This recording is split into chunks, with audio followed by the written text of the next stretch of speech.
Good morning, guys. First thing, I gotta get Bella's food.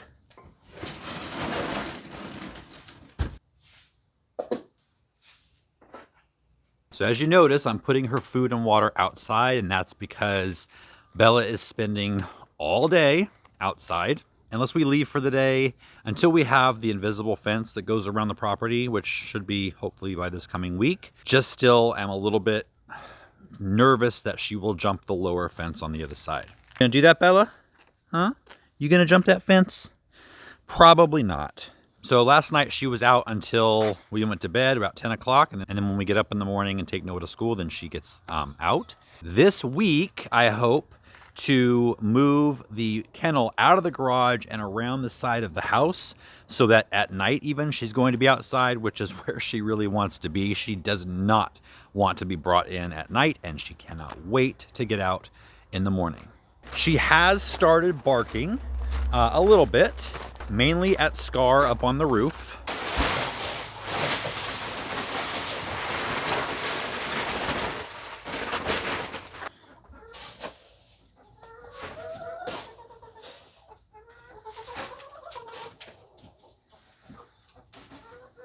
I had a few people ask me why I don't use two bowls. This is why. They always want what the other ones have. No matter if it's a piece of bread, there's a whole pile of bread in a bowl. One chicken takes one, they all run after that one because that's the best bread. It is crunch time with Daisy arriving in 5 weeks. We have some things to do. So I made a list, I'm big on lists, of things to do before December 1st. So obviously we need to get her barn and barnyard ready, done. Right now it's just a flat piece of dirt. I want to build the rabbit hutch in the cottage. Now that is the least important thing to do by December 1st. Right now they're in the garage, but once we have them out here, they'll have their own hutch up there, much bigger area to play in. We'll also let them into the run with the chickens, which will give them a whole new experience. I want to get the clover lawn planted. I'd like to do that as soon as possible because it's going to take off a lot faster the earlier it is with the warmer weather. And I want to finally finish the roof on the cottage. Now, that is the first thing to be done. In fact, I'm hoping to finish that completely today. I've been working the past few days. The main larger building is done. And now I'm starting on the smaller one. I got the first panel and I got the thatch up to there. So today I just have to add the other panels, the thatch across the top and down this side. So after all these months, I can finally check the cottage roof off my list as of today. So I want to talk to you about a decision I made 2 days ago. It was quite a spontaneous decision. It was prompted. I'll get to that in a minute, but I don't make quick decisions. I like to think about things and weigh the different sides, pros and cons, which is totally opposite of my ADHD personality.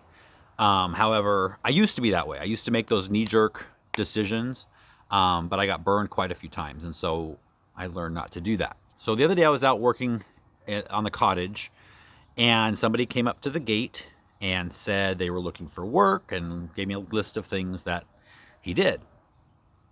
Now, I've had this happen before, and usually I just say, oh, not right now, not today, give me your card, whatever. However, something came over me, and you know how I've been saying every time we talk about the pasture that there's that group of eucalyptus trees that I am eventually going to take out so that we can, take the pasture right down through that area and kind of level everything out. Now, in my head, that was probably going to happen sometime in the spring. But anyway, one of the things he mentioned was tree removal or tree trimming. And so I just thought, what could hurt just to get a quote? So I did. And he made me an offer I could not refuse. There were 18 trees in that area. Most of them were, the diameter of 3 to 4 inches. There were some that were a good 10 inches possibly in diameter. So I agreed. And no sooner had I agreed, 4 other guys jump out of the truck. They all have their chainsaws, their ropes, the whole 9 yards, and they got started immediately. By the end of that day, all those trees were down. They came back yesterday and cleaned everything up. So this is where they were, right here. There were some that they could not fit into their truck. And rather than paying the extra $300 to have another truck come and dump it, I said, just leave it here. We're going to bury it. So they spread it out in one single layer. And that's what we're going to do. We're going to bury it. Now that brings me to a question I got from several people on the last video. And that is, if you bury this, it's going to decompose and cause a collapse of the ground. And while that may be true, it is only really an issue if you have several feet of it. And then in 5 or 10 years, when that starts to decompose, you'll probably lose about 50% of height in that area. Now, if you've got a whole pile, I know there was a case somewhere where a kid, it collapsed and took him all the way underground. Well, that was where like 14 feet or more were piled on top of each other and then buried. We're talking maybe 6 inches on a lot of these, maybe 10 inches on some of the bigger ones. And in the next 5 to 10 years, if we have some sinking issues, one day Bill with the tractor can come in here and regrade. So to me, that's not something I'm worried about. Another question I got was, is Bill going to remove the stumps? Or are you going to have the stumps ground down? The ones we had removed in the winter, stump grinding came with that price. So all of those stumps were ground down, and those were huge. I mean, some of those were 3 feet, maybe more in diameter. These look more like this here. And no, we're not going to remove them. We are going to bury those as well. And I know some people said that they will regrow. And that might be true if you don't bury them or if you bury them quite shallow. But I had an experience over in the vegetable garden, the west side path. There was a 3-foot diameter stump there. And that was before I had any tree work done. I didn't have anyone to grind it, and it would have cost a lot to get them out here to grind one stump. So we, in terracing, we put about 1.5 feet, maybe 2 feet of dirt over that, and it has not regrown. And at this point, it's almost 2 years later, it's not going to.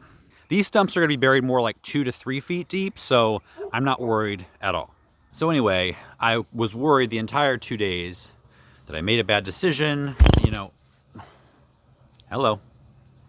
Even though it was a good deal, it was still a decent chunk of change. And then I got to thinking, well, they're probably not insured and all this stuff. So if they, you know, it wasn't going to hit the house. There's nothing that close to any house or anything like that. Bella wants to be on camera, I think. You can see why. We've been doing a little training. Sit. That's the opposite of sit. That's the opposite. No. Down. Down.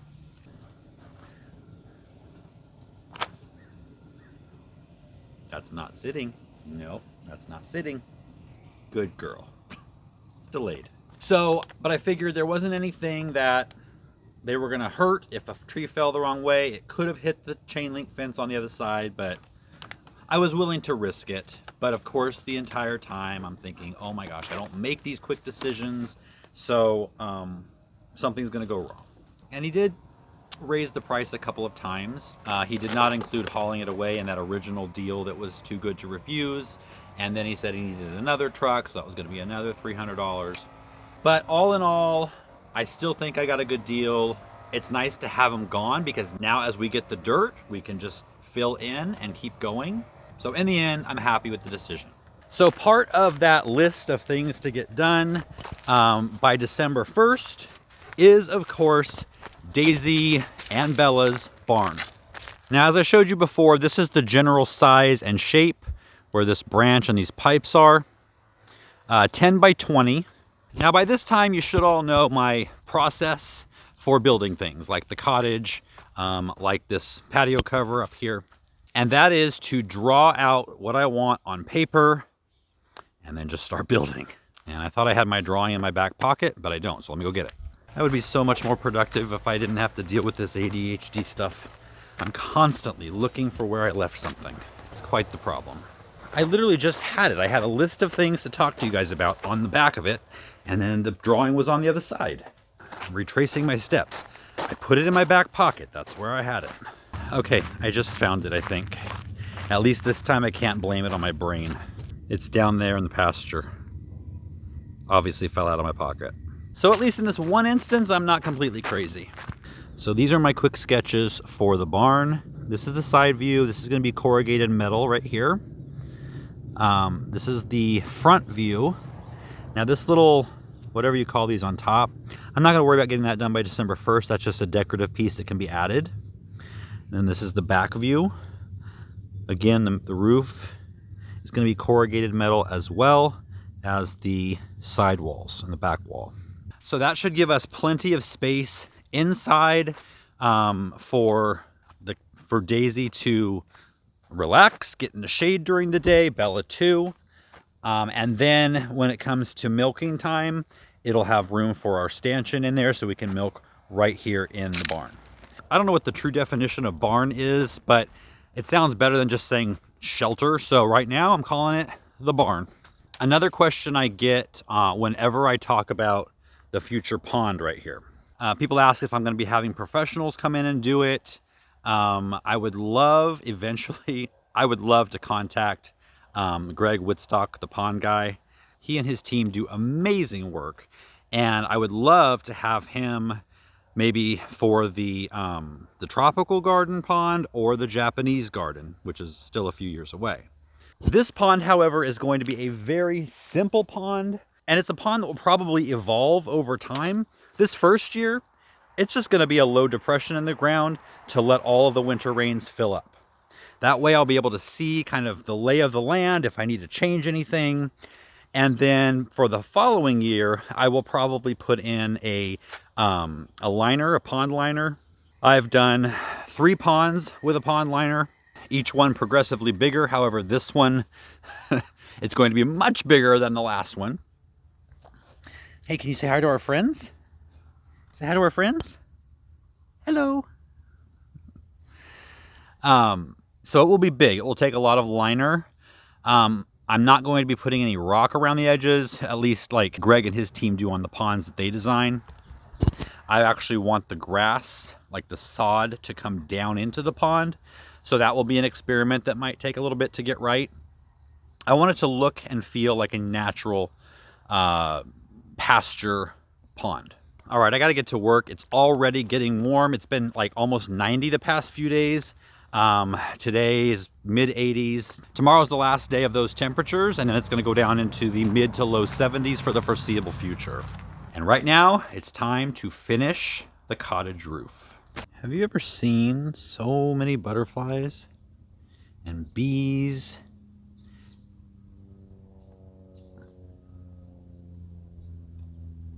This cottage garden has looked like this all summer.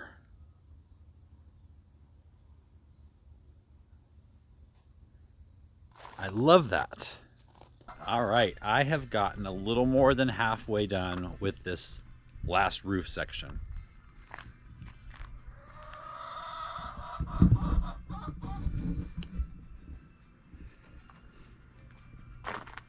So I've got 2 more panels to put on, finish the thatch up there and down the side. And other than just a few little pieces to tidy up, be done with the roof.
Okay, so tonight I am making meatloaf for dinner, and I am going to be making one of Brian's favorite side dishes. Okay, so I picked a few Golden Glory squash. I'm just gonna chop them up in just some big chunky cubes. This is one of Brian's favorite side dishes, and I love it because it's super easy to make. Only takes like 3 ingredients. I put the lid on it. We're gonna let it boil for probably about 20 minutes or so until they're nice and soft, and then we're gonna smash them. So it ended up taking about 30 minutes because I had it pretty full. Okay, now comes the fun part. Get all that frustration out. We're gonna smash it up.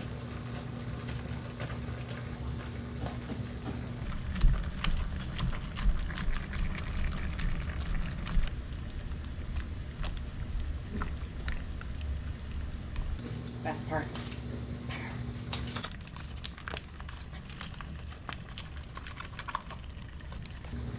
You really have too much butter. We'll do a little salt and pepper.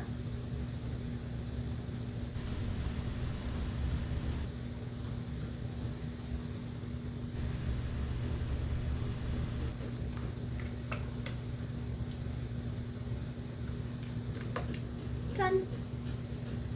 Brian, you want to come try it? Hey, sister. Ha! Well, sweetie, I just made it.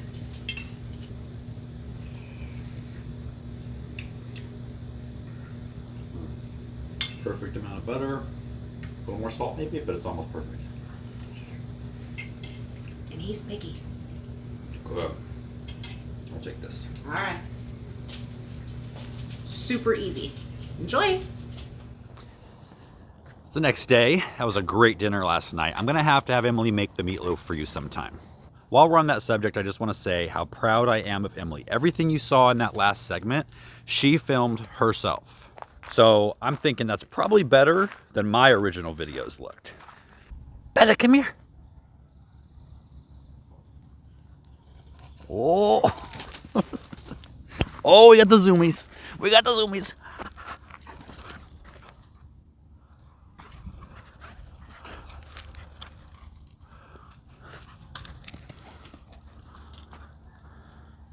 So one of the questions that I forgot to answer that you guys had about the pasture, and I've talked about it before, but some of you may have missed it because I got a lot of questions about it. And that is, will Daisy have grass in the pasture when she gets here? No, I could not do that. It's 5 weeks away, and there's just no way to have everything built, to have all the dirt in here. And that's the main holdup, is we're beholden to however often they can deliver dirt, right? But getting these trees down is actually a big step toward that, because now Bill can just fill in as the dirt gets here. You can see how all the wood here is laying in a low depression. So over here, this is about 2 feet taller than where they're laying. So that'll continue to be level with the driveway here. It'll take the same grade, and then it'll come across here and meet up on this side. And this side is probably 4 to 5 feet higher than that. So that slope there is pretty much the final grade, and you can see all of this is lower. So when Daisy gets here, she'll be on hay 100%, which she is being weaned to that right now as we speak, from her mom's milk to hay. They don't eat any grain. They're completely grass-fed, and that's how I intend to keep it. And this area, once it's all said and done and developed how we want it, it's a ½ an acre. Now, typically for a large cow to have a decent amount of pasture, you want an acre. But again, Daisy is a miniature cow. So she requires half the food, half the space, which is why she's a great solution to our homestead size. Now, she also gives half the milk, but that's still a gallon to a gallon and a half, maybe 2 gallons in the spring when there's lots of green grass. And that is plenty for us. So the final answer for the grass in the pasture, my guess is sometime in the spring. Now, there will naturally be grass if we get a rainy winter, which we're supposed to. This, grass will sprout up all over the place here. And so she'll have that. But in terms of a formal planting, we need to get the well dug first. And so I'm thinking late winter, early spring for that to happen. I need to get a few people out here to give me quotes on that. But at that point, then everything you see here up into those trees is just gonna be green grass. Can't wait. Also, I did it. The roof is complete. There are a few touch-up things to do, but that can be done at pretty much any time. It is waterproof and ready to go, and now I can move on to Daisy's barn. Also, a couple days ago, I ended up getting all of the cottage woodwork painted. This wall here was still not done. The woodwork up here in the peak was not done, so now all that is done. I forgot, I still have to use the heat gun on the thatch at the top. Right now it's got bedhead. Well, that's it for today, guys. I hope you enjoyed this video, and I'll see you next time.